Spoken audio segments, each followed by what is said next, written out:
Hello everyone! In this video, pakita ko lang sa inyo yung portfolio ng isa sa mga students namin from Job Ready Mini Bootcamp Batch 1. Background lang sa student para may idea kayo. Ang job title niya talaga is Data Analyst. Pero hindi data analytics yung ginagawa niya, more of data entry. Kaya siya sumali sa bootcamp para matutunan niya ano bang ginagawa talaga ng isang data analyst.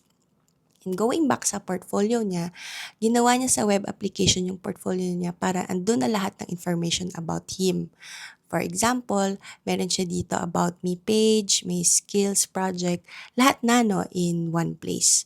Nagulat kami actually kasi ang tinuro lang namin sa mga students, ilagay nila sa GitHub yung kanilang mga projects para isang click na lang nandun na. Pero thanks to our prompt engineering class, nakapag-explore pa siya ng kung anong gusto niya, web application pala yung gusto niya. Yan. So, hindi ko na bubuksan yung resume because madami siyang personal information dito.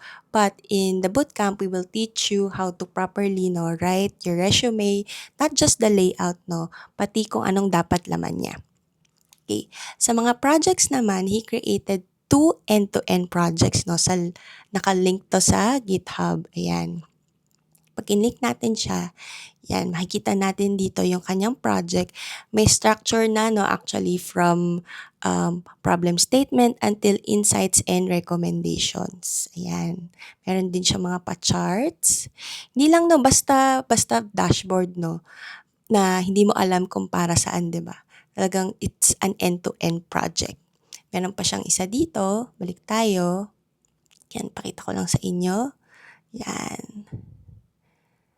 Diba? Amazing. May business problem, may data summary, yan, may charts.